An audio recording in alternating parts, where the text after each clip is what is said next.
എക്കണോമിക്സിൻ്റെ ഒരു പുതിയ ക്ലാസ്സിലേക്ക് എല്ലാവർക്കും സ്വാഗതം. ഇന്നത്തെ ക്ലാസ്സിൽ നമ്മൾ പഠിക്കാൻ പോകുന്നത് +2 എക്കണോമിക്സിൻ്റെ ആഫ്റ്റർ എക്സാമിനേഷന് വന്നിട്ടുള്ള ചോദ്യങ്ങളും അതിൻ്റെ ഉത്തരങ്ങളുമാണ്. കഴിഞ്ഞ ക്ലാസ്സിൽ പഠിച്ചതിൻ്റെ ബാക്കി ഭാഗമാണ് ഇന്നത്തെ ക്ലാസ്സിൽ നമ്മൾ പഠിക്കാൻ പോകുന്നത്. എക്സാമിന് ആവർത്തിച്ച് വരുന്ന ചോദ്യങ്ങളായതുകൊണ്ട് തന്നെ നല്ല രീതിയിൽ പഠിച്ച് മനസ്സിലാക്കാൻ വേണ്ടി നിങ്ങൾ ശ്രമിക്കണം. ക്ലാസ്സിൽ എന്തെങ്കിലും ഡൗട്ടുകൾ ഉണ്ടെങ്കിൽ താഴെ കമൻറ്റ് ബോക്സിൽ രേഖപ്പെടുത്തിയാൽ മതി. ഞാനത് വിശദീകരിച്ച് പറഞ്ഞു തരുന്നതാണ്. 19ാമത്തെ ക്വസ്റ്റ്യൻ. 3 ഉൽപാദന യൂണിറ്റുകളുടെ ഒരു ചരക്കിനുള്ള പ്രദാനം താഴെ നൽകുന്നു. The following table shows supply of a commodity by 3 firms. Price വില കൊടുത്തിട്ടുണ്ട് 2, 4, 6, 8 എന്നിങ്ങനെ. S1 ഒന്നാമത്തെ സ്ഥാപനത്തിന്റെ സപ്ലൈ 2, 5, 8, 10. സാധാരണ വില വർദ്ധിക്കുന്നതനുസരിച്ച് അവരുടെ സപ്ലൈ വർദ്ധിക്കുകയാണ് ചെയ്യുന്നത്. S2 രണ്ടാമത്തെ സ്ഥാപനത്തിന് 0, 1, 5, 10. മൂന്നാമത്തെ സ്ഥാപനത്തിന് 0, 0, 1, 3.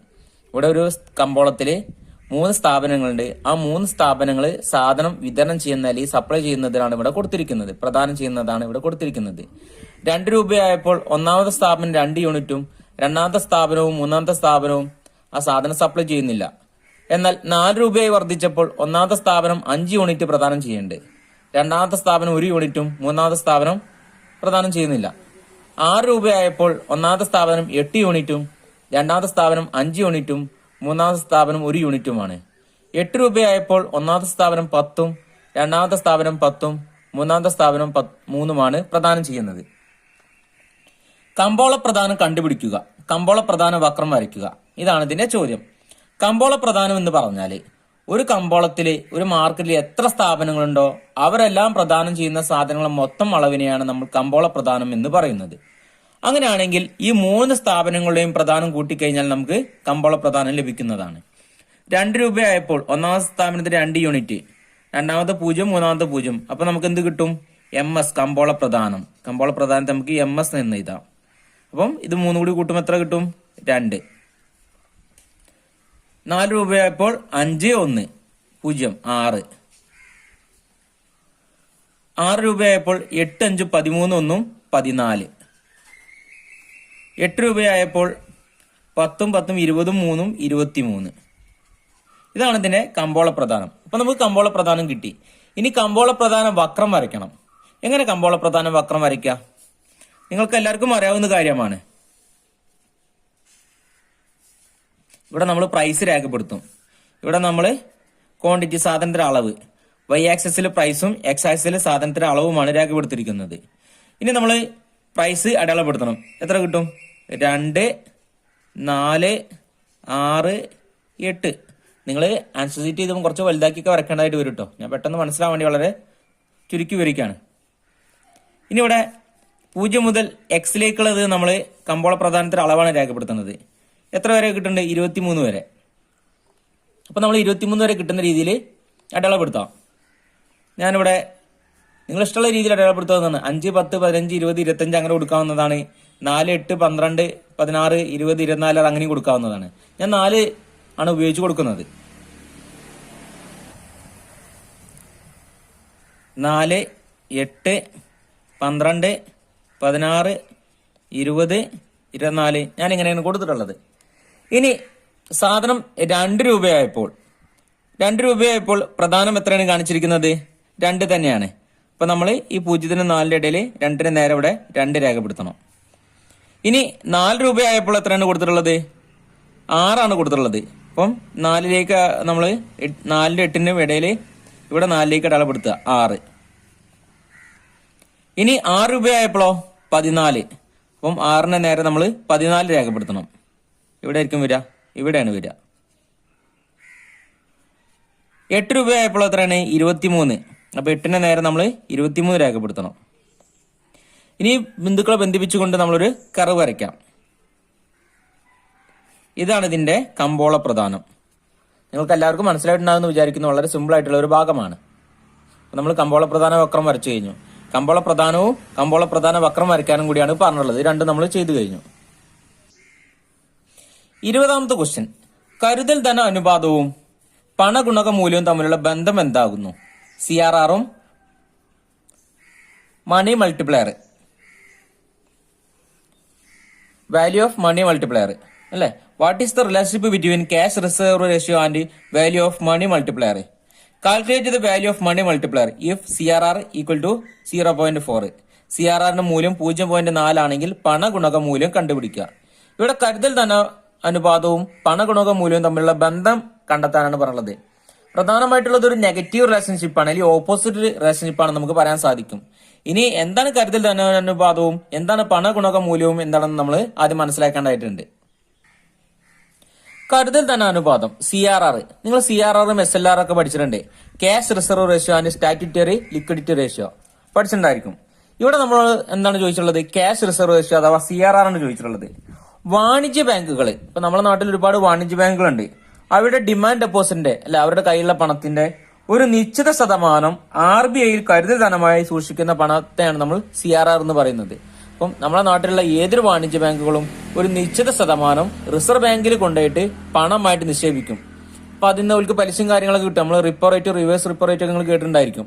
അപ്പം ഒരു നിശ്ചിത ശതമാനം അവിടെ കരുതൽ ധനമായിട്ട് സൂക്ഷിക്കും. കാരണം ഈ ബാങ്കിന് എപ്പോഴെങ്കിലും സാമ്പത്തികമായിട്ട് ബുദ്ധിമുട്ട് വരികയോ എന്തെങ്കിലും പ്രശ്നങ്ങൾ നേരിടുകയോ ചെയ്തു കഴിഞ്ഞാൽ എടുത്ത് ഉപയോഗിക്കാൻ വേണ്ടി, അല്ലെങ്കിൽ റിസർവ് ബാങ്ക് അവരെ സഹായിക്കാൻ വേണ്ടി അവർക്ക് കൂടുതൽ എമൗണ്ട് പണം നൽകാൻ വേണ്ടിയൊക്കെ എന്ത് ചെയ്യും?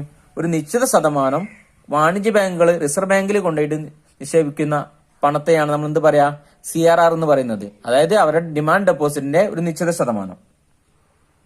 എന്നാൽ പണഗുണകം എന്ന് പറഞ്ഞാല് ബാങ്കിങ് സംവിധാനത്തിൽ പണം പെരുകുന്ന പ്രക്രിയയാണ് പണഗുണകം അഥവാ മണി മൾട്ടിപ്ലയർ എന്ന് പറയുന്നത്. അല്ലെ? ബാങ്കിങ് സംവിധാനത്തിൽ പണം പെരുകുന്നത്, ബാങ്ക് സമ്പ്രദായത്തിൽ എങ്ങനെ പണം പെരുകുക എന്ന് നിങ്ങൾക്ക് അറിയാവുന്ന കാര്യമാണ്. ഇപ്പൊ നമ്മൾ CRRും അതുപോലെ SLR ഒക്കെ പഠിച്ച സമയത്ത് നമ്മൾ കൂടുതലായിട്ട് ഇതിനെ കുറിച്ച് മനസ്സിലാക്കിയിട്ടുണ്ട്. ഞാൻ അവിടെ കൂടുതലായിട്ട് വിവരിക്കണില്ല, മുമ്പ് വീഡിയോസിലൊക്കെ നമ്മൾ ചെയ്തിട്ടുണ്ട്. ഇനി എക്സാം ബേസ്ഡ് ആയിട്ടുള്ള ക്ലാസ്സുകൾ ചെയ്യുമ്പോൾ അവിടെ ഞാൻ കൂടുതലായിട്ട് ഇതിനെ കുറിച്ച് വിവരിച്ച് തരണ്ട്. അപ്പം കരുതൽ ധനത്തിന്റെ ആവശ്യകതയാണ് പണഗുണകത്തിന്റെ പരിധി നിശ്ചയിക്കുന്നത്. ഇതൊരു നെഗറ്റീവ് റിലേഷൻഷിപ്പ് ആണ്, നമ്മൾ നേരത്തെ പറഞ്ഞു കഴിഞ്ഞു. ഇനി CRR മൂല്യം 0.4 എന്ന് തന്നിട്ടുണ്ടെങ്കിൽ പണഗുണക മൂല്യം കണ്ടുപിടിക്കുക. അപ്പൊ പണഗുണകം കാണാനുള്ള ഇക്വേഷൻ എന്ന് പറഞ്ഞു കഴിഞ്ഞാല് 1/CRR എന്നാണ്. പണഗുണകം മൂല്യം കണ്ടെത്താനുള്ള ഇക്വേഷൻ എന്താണ്? പണഗുണക മൂല്യം ഈക്വൽ ടു 1/CRR. ഇപ്പൊ നമ്മള് 1/CRR എത്രയാണ് തന്നിട്ടുള്ളത്? 0.4 എന്ന് കൊടുത്തിട്ടുണ്ട്. അപ്പൊ ഇതിന് ആൻസർ എന്തായിരിക്കും? 2.5. അതായത് പണഗുണക മൂല്യം എത്രയാണ്? 2.5. 21ാമത്തെ ക്വസ്റ്റ്യന് 4 മാർക്ക് ഇതാണ് തന്നിട്ടുള്ളത്. താഴെ പറയുന്നവ സന്തുലിത വിലയും സന്തുലിത അളവിലും ഉണ്ടാക്കുന്ന മാറ്റങ്ങൾ ഡയഗ്രത്തിന്റെ സഹായത്തോടെ പരിശോധിക്കുക. Examine the effect of the following on equilibrium price and equilibrium quantity with the help of diagrams. ചോദന വക്രവും പ്രധാന വക്രവും ഒരേ നിരക്കിൽ വലത്തോട്ട് ഷിഫ്റ്റ് ചെയ്യുന്നു. Both demand and supply curve shift to right in the same proportion. ചോദന വക്രം ഇടത്തോട്ടും പ്രധാന വക്രം വലത്തോട്ടും ഒരേ നിരക്കിൽ ഷിഫ്റ്റ് ചെയ്യുന്നു.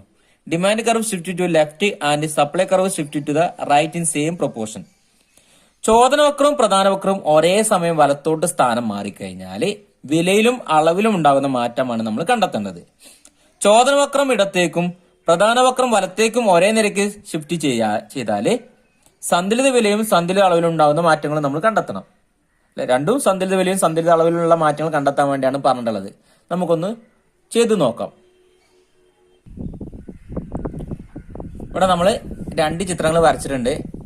നമ്മൾ 2 കാണാൻ വേണ്ടി പറഞ്ഞിട്ടായിരുന്നു. അതിൽ ഒന്നാമത് പറഞ്ഞുള്ളത് എന്താണ്? ചോദന വക്രവും പ്രധാന വക്രവും ഒരേ സമയം വലത്തേക്ക് സ്ഥാനം മാറിയാൽ. ഇപ്പൊ നമ്മൾ ഡിമാൻഡും കർവും വരച്ചിട്ടുണ്ട്, സപ്ലൈ കർവും വരച്ചിട്ടുണ്ട്. അപ്പൊ നിങ്ങൾക്ക് കണ്ടാൽ തന്നെ അറിയാവുന്നതാണ്. ഇവിടെ ഡിമാൻഡ് കർവ് വരച്ചിട്ടുണ്ട്, സപ്ലൈ കർവ് വരച്ചിട്ടുണ്ട്. ഡിമാൻഡ് സപ്ലൈയും കൂട്ടിമുട്ടുന്ന പോയിന്റ് നമ്മൾ ഇക്വിലിബ്രിയം പോയിന്റ്, സന്തുലിത ബിന്ദു എന്ന് പറയും. ആ സമയത്ത് ഉണ്ടാകുന്ന വിലയെ സന്തുലിത വില എന്നും ആ സമയത്ത് ഉണ്ടാകുന്ന അളവിനെ സന്തുലിത അളവ് എന്നും പറയും. ഇതൊക്കെ നിങ്ങൾക്ക് അറിയാവുന്ന കാര്യമാണ്. എക്സ് ആക്സും വൈ ആക്സും ഒക്കെ നമ്മൾ രേഖപ്പെടുത്തിയിട്ടുണ്ട്. ഇനി ഇവിടെ പറഞ്ഞിട്ടുള്ളത് ചോദന വക്രവും പ്രധാന വക്രവും ഒരേപോലെ വലത്തേക്ക് സ്ഥാനം മാറിയാൽ ഡിമാൻഡ് കർവും വലത്തേക്ക് സ്ഥാനം മാറും, സപ്ലൈ കർവും വലത്തേക്ക് സ്ഥാനം മാറും. രണ്ടും ഒരേ സമയം വലത്തേക്ക് സ്ഥാനം മാറിക്കഴിഞ്ഞാൽ എന്ത് മാറ്റം സംഭവിക്കും? നമുക്കൊന്ന് ചെയ്തു നോക്കാം. സപ്ലൈ കർവ് SS എന്ന സപ്ലൈ കർവ് S1 ആയി വലത്തേക്ക് സ്ഥാനം മാറി. SS എന്ന സപ്ലൈ കർവ് S1 ആയി വലത്തേക്ക് സ്ഥാനം മാറി. അതേപോലെ തന്നെ DD എന്ന ഡിമാൻഡ് കർവ് D1 ആയും വലത്തേക്ക് സ്ഥാനം മാറി. ഡി എന്ന ഡിമാൻഡ് കർവ് D1 ആയി വലത്തേക്ക് സ്ഥാനം മാറി. അങ്ങനെയാണെങ്കിൽ പുതിയ സന്തുലിത ബിന്ദു ഏതായിരിക്കും? ഇവിടെ ആയിരിക്കും. പുതിയ ഡിമാൻഡ് കർവും പുതിയ സപ്ലൈ കർവും കൂട്ടിമുട്ടുന്ന പുതിയ പോയിന്റ് ഇവിടെയാണ്. അപ്പം ഇ എന്ന സന്തുലിത ബിന്ദു E1 ആയി വലത്തേക്ക് സ്ഥാനം മാറി. അങ്ങനെയാണെങ്കിൽ അളവിലുണ്ടാവുന്ന മാറ്റം, അളവ് എന്ത് സംഭവിച്ചു? അളവ് വർദ്ധിച്ചു. Q എന്നത് Q1 ആയി വർദ്ധിച്ചു. സന്തുലിത അളവ് Qൽ നിന്ന് Q1 ആയി വർദ്ധിച്ചു. എന്നാൽ സന്തുലിത വില നോക്കിക്കഴിഞ്ഞാൽ നമുക്ക് കാണാൻ സാധിക്കും സന്തുലിത വിലയിൽ യാതൊരു വിധ മാറ്റവും സംഭവിക്കുന്നില്ല. കണ്ടോ, വിലയിൽ യാതൊരുവിധ മാറ്റം സംഭവിച്ചിട്ടില്ല. ഡി എന്ന ഡിമാൻഡ് കർവ് D1 വലത്തേക്കും SS എന്ന സപ്ലൈ കർവ് S1 ആയി വലത്തേക്കും സ്ഥാനം മാറി. നിങ്ങൾക്ക് നോക്കിയാൽ തന്നെ അറിയാൻ സാധിക്കും ഇവിടെ ഡി എന്ന ഡിമാൻഡ് കർവ് D1 ആയി വലത്തേക്കും SS എന്ന സപ്ലൈ കർവ് S1 ആയി വലത്തേക്ക് സ്ഥാനം മാറി. എന്നാൽ ഈ മാറ്റത്തിൽ സന്തുലിത അളവ് വർദ്ധിച്ചു. Qൽ നിന്ന് Q1 ആയിട്ട് വർദ്ധിച്ചു. അപ്പൊ നമ്മൾ ഒരു നിശ്ചിത വിലക്ക് ആദ്യം 100 യൂണിറ്റ് സപ്ലൈ ചെയ്യുകയാണെങ്കിൽ ഇപ്പൊ ഏകദേശം 150 യൂണിറ്റ് എന്താണ് സപ്ലൈ ചെയ്യേണ്ടത്. അതായത് സാധനത്തിന്റെ പ്രധാനം വലിയ സാധനത്തിന്റെ അളവ് വർദ്ധിച്ചു. എന്നാൽ വിലയിൽ എന്ത് മാറ്റമുണ്ടോ? വിലയിൽ യാതൊരുവിധ മാറ്റവും സംഭവിക്കുന്നില്ല, അതേ വില തന്നെയാണ്. അപ്പം പുതിയ സന്തുലിത വിലയിൽ യാതൊരുവിധ മാറ്റവും സംഭവിക്കുന്നില്ല, എന്നാൽ സന്തുലിത അളവ് വർദ്ധിച്ചു. നമ്മളോട് ചോദ്യം എന്താണ് പറഞ്ഞുള്ളത്? ചോദന വക്രവും പ്രധാന വക്രവും ഒരേ സമയം വലത്തേക്ക് സ്ഥാനം മാറിക്കഴിഞ്ഞാൽ എന്താ സന്തുലിത വിലയിൽ യാതൊരുവിധ മാറ്റമില്ലാതിരിക്കുകയും സന്തുലിത അളവ് Qൽ നിന്ന് Q1 ആയിട്ട് വർദ്ധിച്ചു. സന്തുലിത അളവ് വർദ്ധിച്ചു. ഡിമാൻഡും സപ്ലൈയും ഒരേപോലെ വർദ്ധിച്ച് ജനങ്ങളുടെ ആവശ്യം വർദ്ധിച്ചു. ജനങ്ങളുടെ ആവശ്യം വർദ്ധിക്കനുസരിച്ച് ഉൽപാദകൻ അല്ലെങ്കിൽ കച്ചവടക്കാരൻ കൂടുതൽ സാധനം കമ്പോളത്തിലേക്ക് എത്തിച്ചു കൊടുത്തു. അങ്ങനെയാണെന്നുണ്ടെങ്കിൽ വിലയിൽ യാതൊരുവിധ മാറ്റവും സംഭവിക്കേണ്ട യാതൊരു ആവശ്യവുമില്ല. വിലയിൽ യാതൊരുവിധ മാറ്റവുമില്ലാതെ സാധനത്തിന്റെ അളവ് വർദ്ധിച്ചു. ഇനി രണ്ടാമത്തെ ചോദ്യം എന്തായിരുന്നു പറഞ്ഞത്? ചോദന വക്രം ഇടത്തേക്കും പ്രധാന വക്രം വലത്തേക്കും ഒരേ സമയം സ്ഥാനം മാറിയാൽ അപ്പൊ എന്ത് മാറ്റം ഉണ്ടാവും നോക്കാം നമുക്ക്. ചോദന വക്രം ഇടത്തേക്ക് ഡി എന്ന ഡിമാൻഡ് കർവ്, ഇപ്പൊ നമ്മൾ നേരത്തെ D2 എന്നല്ല പറഞ്ഞത്, D1 എന്നാണ് പറഞ്ഞത്. ഇവിടെ നമുക്ക് എന്ത് കൊടുക്കാം? D2 എന്ന് കൊടുക്കാം. ചോദന വക്രം ഇടത്തേക്കും പ്രധാന വക്രം വലത്തേക്കും SS എന്ന സപ്ലൈ കർവ് നമ്മൾ നേരത്തെ വലത്തേക്ക് സ്ഥാനം മാറി എന്തിനാണ് കൊടുത്തുള്ളത്? S1 തന്നെയാണ് കൊടുത്തുള്ളത്. ആണെന്നുണ്ടെങ്കിൽ നമുക്ക് S1 എന്ന് കൊടുക്കാം, ഇല്ല എന്നാൽ S2 എന്ന് കൊടുക്കാം. ഇവിടെ S2 എന്ന് കൊടുക്കാം. നമുക്ക് നിങ്ങൾക്ക് കൺഫ്യൂഷൻ വേണ്ട. ഡി എന്ന ഡിമാൻഡ് കർവ് ഇടത്തേക്കും SS എന്ന സപ്ലൈ കർവ് വലത്തേക്കും സ്ഥാനം മാറിക്കഴിഞ്ഞാൽ എന്ത് മാറ്റം സംഭവിക്കും? നിങ്ങൾക്ക് നോക്കിക്കഴിഞ്ഞാൽ കാണാൻ സാധിക്കും ഇവിടെ സാധനത്തിന്റെ സന്തുലിത വില ആദ്യം P ആയിരുന്നു, സന്തുലിത അളവ് എന്തായിരുന്നു? Q ആയിരുന്നു. ഡി എന്ന ഡിമാൻഡ് കർവ് ഇടത്തേക്കും SS എന്ന സപ്ലൈ കർവ് വലത്തേക്ക് സ്ഥാനം മാറി. അങ്ങനെയാണെങ്കിൽ ഇവിടെ ഡിമാൻഡ് കുറയാണ് ചെയ്യുക. ഡി എന്ന ഡിമാൻഡ് കർവ് എന്ത് ചെയ്യും? ഇവിടെ നിന്ന് ഇങ്ങോട്ട് കുറഞ്ഞു കഴിഞ്ഞു. ഡിമാൻഡ് കുറഞ്ഞു കഴിഞ്ഞാൽ എന്താ സംഭവിക്കുക? ജനങ്ങൾ സാധനം വാങ്ങുന്നതിന്റെ അളവ് കുറയ്ക്കുകയാണ് ചെയ്യുക. എന്നാല് ഉൽപാദകൻ എന്ത് ചെയ്ത് സാധനത്തിന്റെ അളവ് കൂട്ടി. അയാൾ കമ്പോളത്തിലേക്ക് കൊണ്ടുവരുന്ന സാധന അളവ് കൂട്ടുകയാണ് ചെയ്തത്. എന്നാൽ ജനങ്ങളുടെ താല്പര്യം കുറയാണ് ചെയ്തത്. അങ്ങനെ ആകുമ്പോൾ എന്ത് സംഭവിക്കും? ഡിമാൻഡ് കുറഞ്ഞു. ഡിമാൻഡ് പുതിയ പോയിന്റ് ഏകദേശം ഇവിടേക്ക് എത്തി.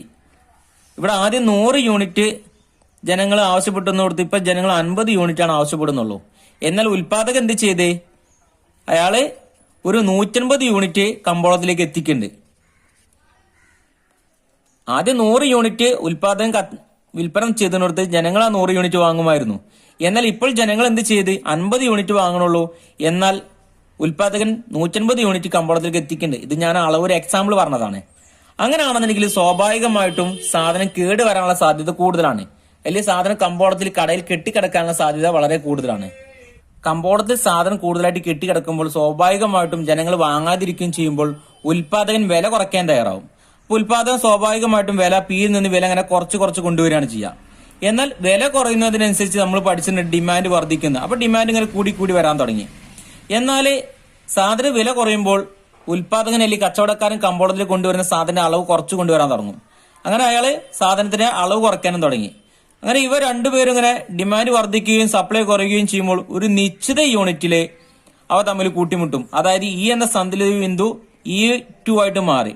അതായത് പുതിയൊരു നിശ്ചിത വിലയ്ക്ക് ഉൽപാദകൻ വിൽക്കുന്നതും ഉപഭോക്താക്കൾ വാങ്ങുന്ന വിലയും ഒന്നിച്ചു വന്ന് അപ്പൊ പിയിൽ നിന്ന് സാധനത്തിന്റെ വില P1 ആയിട്ട് കുറഞ്ഞു. സാധന വില P1 ആയിട്ട് കുറഞ്ഞപ്പോൾ പുതിയ സന്തുലിത ബിന്ദുവിൽ സാധനത്തിന്റെ പ്രധാനവും സാധനത്തിന്റെ ചോദനവും തമ്മിൽ കൂട്ടിമുട്ടാൻ തുടങ്ങി.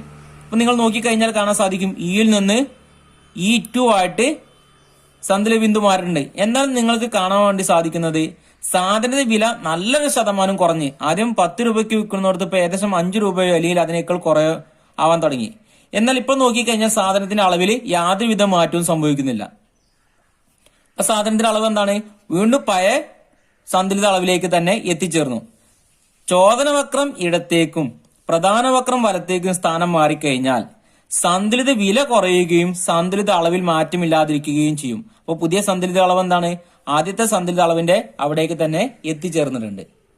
ഇപ്പൊ ചോദനവക്രം ഇടത്തേക്കും പ്രധാന വക്രം വലത്തേക്കും ഒരേ സമയം സ്ഥാനം മാറിക്കഴിഞ്ഞാൽ സന്തുലിത വില കുറയുകയും സന്തുലിത അളവിൽ മാറ്റമില്ലാതിരിക്കുകയും ചെയ്യും. നിങ്ങൾക്ക് എല്ലാവർക്കും മനസ്സിലായിട്ടുണ്ടാവും. വളരെ സിമ്പിൾ ആയിട്ടുള്ള ഒരു ഭാഗമാണ്. 22ാമത് ക്വസ്റ്റ്യൻ. ഉദാഹരണ സഹിതം താഴെ പറയുന്നവയുടെ വ്യത്യാസങ്ങൾ എഴുതുക. സാധാരണ വസ്തുക്കളും താഴ്ന്ന തരമിൽ തരം താഴ്ന്ന വസ്തുക്കളും, പ്രതിസ്ഥാപന വസ്തുക്കളും പൂരക വസ്തുക്കളും, normal good and inferior good, substitute good and complementary good. നമ്മൾ മുമ്പ് പഠിച്ചിട്ടുണ്ട് എന്താണ് സാധാരണ വസ്തുക്കളെന്നും എന്താണ് താഴ്ന്ന തരമിൽ തരം താഴ്ന്ന വസ്തുക്കളെന്നും പഠിച്ചിട്ടുണ്ട്. അതുപോലെ പ്രതിസ്ഥാപന വസ്തുക്കളും പൂരക വസ്തുക്കളും പഠിച്ചിട്ടുണ്ട്. ഇനി നമ്മൾ ഇവിടെ ചോദിച്ചുള്ള 4 മാർക്കിന്റെ ചോദ്യമാണ്. അപ്പൊ ഓരോന്നിനും ഓരോ മാർക്ക് വീതമാണ്. സാധാരണ വസ്തുക്കൾ എഴുതി കഴിഞ്ഞാൽ 1 മാർക്ക്, തരം താഴ്ന്ന വസ്തുക്കൾ 1 മാർക്ക്, പ്രതിസ്ഥാന വസ്തുക്കളും അതുപോലെ പൂരക വസ്തുക്കളും നമ്മൾ എന്താണെന്ന് ഇവിടെ എഴുതേണ്ടതായിട്ടുണ്ട്. ഒന്നാമത്തത് സാധാരണ വസ്തുക്കള്. സാധാരണ വസ്തുക്കൾ ഒരു പ്രത്യേകത ഉണ്ട്. ഉപഭോക്താവിന്റെ വരുമാനം വർദ്ധിക്കുമ്പോൾ ചോദനം വർദ്ധിക്കുകയും വരുമാനം കുറയുമ്പോൾ ചോദനം കുറയുകയും ചെയ്യുന്ന വസ്തുക്കളാണ് സാധാരണ വസ്തുക്കൾ. ഒരു വ്യക്തിന്റെ ഒരു ഉപഭോക്താവിന്റെ വരുമാനം വർദ്ധിക്കുമ്പോൾ ഡിമാൻഡ് വർദ്ധിക്കുകയും അയാളുടെ വരുമാനം കുറയുമ്പോൾ ഡിമാൻഡ് കുറയുകയും ചെയ്യുന്ന വസ്തുക്കളാണ് നമ്മൾ എന്തെന്ന് പറയാ? സാധാരണ വസ്തുക്കൾ എന്ന് പറയുന്നത്. നമുക്കറിയാവുന്ന കാര്യമാണ്. നമ്മുടെ വീട്ടിലുള്ള ഒരുപാട് വസ്തുക്കൾ അതിനൊരു എക്സാമ്പിൾ ആണ്. TV, വസ്ത്രങ്ങള്, ഫ്രിഡ്ജ്, അല്ലെ, അങ്ങനത്തെ ഒരുപാട് വസ്തുക്കൾ നമ്മുടെ വീട്ടിലുണ്ട്. ഇതൊക്കെ എന്താണ്? സാധാരണ വസ്തുക്കൾ നമ്മൾ ഉൾക്കൊള്ളിക്കുന്നതാണ്. വ്യക്തിന്റെ വരുമാനം കൂടുമ്പോൾ ഡിമാൻഡ് വർദ്ധിക്കുകയും വരുമാനം കുറയുമ്പോൾ ഡിമാൻഡ് കുറയുകയും ചെയ്യുന്ന വസ്തുക്കൾ. രണ്ടാമത്തത് താഴ്ന്ന തരം വസ്തുക്കൾ അല്ലെങ്കിൽ തരം താഴ്ന്ന വസ്തുക്കൾ എന്ന് പറയും. ഇതിന് പ്രത്യേകത ഉണ്ട്. ഇവിടെ ഒരു ഓപ്പോസിറ്റ് റിലേഷൻഷിപ്പാണ് കാണിക്കുക. അതായത് ഉപഭോക്താവിന്റെ വരുമാനം വർദ്ധിക്കുമ്പോൾ ഡിമാൻഡ് കുറയാണ് ചെയ്യുക, വരുമാനം കുറയുമ്പോൾ ഡിമാൻഡ് വർദ്ധിക്കുകയും ചെയ്യുന്നു. ഇങ്ങനെയുള്ള വസ്തുക്കളെ നമ്മൾ തരം താഴ്ന്ന വസ്തുക്കൾ എന്ന് പറയും. അപ്പം എന്തായിരിക്കും അതിനുള്ള ഒരു പ്രത്യേകത, അല്ലെങ്കിൽ എന്ത് തരം വസ്തുക്കളായിരിക്കും അത്? അപ്പൊ നമ്മൾ വീട്ടിലൊക്കെ നല്ല വ്യക്തിന്റെ വരുമാനമുള്ള ആളാണെങ്കിൽ അയാൾ ഗ്യാസ് സ്റ്റവ് ഒക്കെ ഉപയോഗിക്കും, നമ്മൾ കണ്ടിട്ടുണ്ടായിരിക്കും. എന്നാൽ അയാളുടെ വരുമാനം കുറഞ്ഞു കഴിഞ്ഞാൽ അയാൾ ഗ്യാസ് സ്റ്റൗവിന് പകരം മണ്ണെണ്ണ സ്റ്റവ് ഉപയോഗിക്കാൻ തുടങ്ങും. അതുപോലെ തന്നെ നല്ല വരുമാനമുള്ള വ്യക്തിയാണെങ്കിൽ അയാൾ വീട്ടിൽ വാഹനങ്ങളും മറ്റും വാങ്ങി ഉപയോഗിക്കാൻ തുടങ്ങും, കാറും ബൈക്കും ഇങ്ങനത്തെ സാധനങ്ങൾ വാങ്ങി ഉപയോഗിക്കാൻ തുടങ്ങും.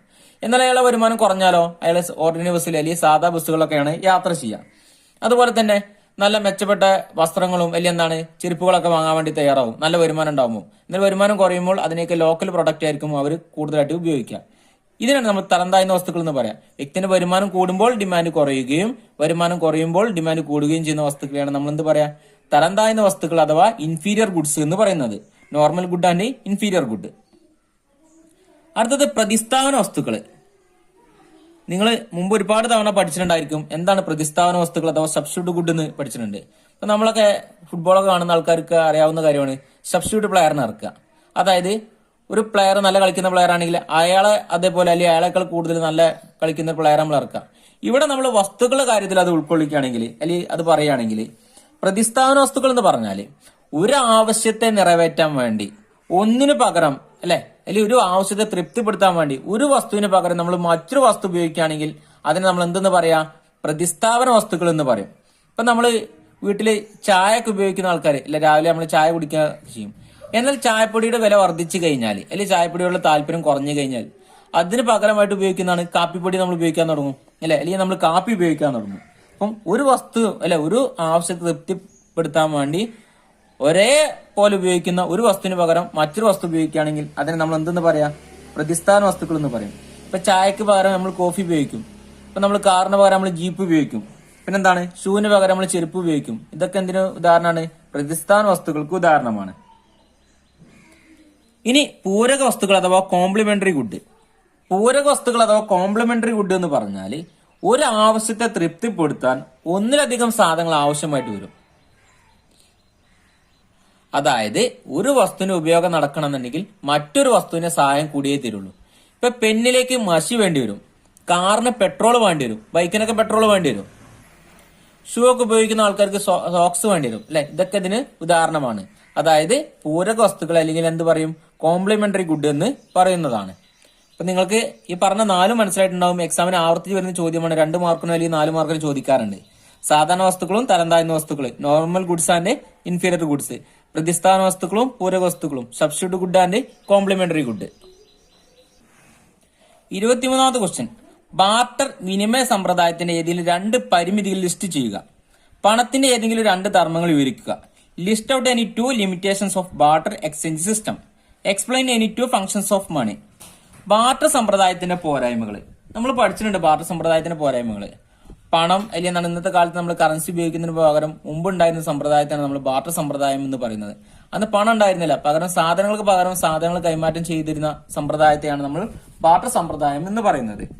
അതിന്റെ പ്രധാനമായിട്ടുള്ള 2 പരിമിതികൾ അല്ലെങ്കിൽ അതിന്റെ പോരായ്മകളാണ് ചോദിച്ചിട്ടുള്ളത്. അതിന് പ്രധാനമായിട്ട് നമ്മൾ പഠിച്ചിട്ടുള്ളത് 5 പോരായ്മകൾ നമ്മൾ പഠിച്ചിട്ടുണ്ട്. ഏതൊക്കെയായിരുന്നു? ഇരുവരുടെയും ആവശ്യങ്ങൾ തൃപ്തിപ്പെടാതെ വരിക. 2, ഒരു പൊതുമൂല്യ അളവിന്റെ അഭാവം, absence of common measure of value. മൂല്യശേഖരത്തിന്റെ അഭാവം, lack of store of value.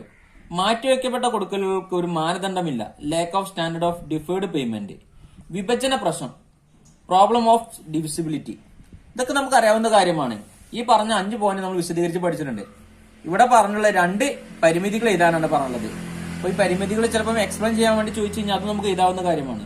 ഇരുവരുടെ ആവശ്യങ്ങൾ എന്താണ് പൊരുത്തപ്പെടാതെ വരിക. ഇപ്പം ഒരാൾക്ക് ഒരു പശുവിനെ വേണമെന്നുണ്ടെങ്കിൽ അയാൾ പശുവിന്റെ അടുത്ത് ഉള്ള വീട്ടിലേക്ക് ചെല്ലും.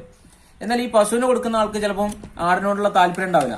അങ്ങനെയാണെങ്കിൽ എന്താണ് അതോടൊരു പ്രധാനമായിട്ടുള്ള പ്രശ്നമായിട്ട് വരികയാണ്. 2 ആൾക്കാരുടെയും ആവശ്യങ്ങൾ തൃപ്തിപ്പെടുന്നില്ല അല്ലെങ്കിൽ പൊരുത്തപ്പെടുന്നില്ല. ഒരു പൊതുമൂല്യ അളവിന്റെ അഭാവം, അന്നത്തെ കാലത്ത് പൊതുവായിട്ട് ഒരു അളക്കാനുള്ള ഒരു ഉപാധി അന്നത്തെ കാലത്ത് ഉണ്ടായിരുന്നില്ല. ഇന്നത്തെ കാലത്ത് കിലോഗ്രാമിലോ വലിയ അളവിലൊക്കെ നമുക്ക് അളക്കാവുന്നതാണ്.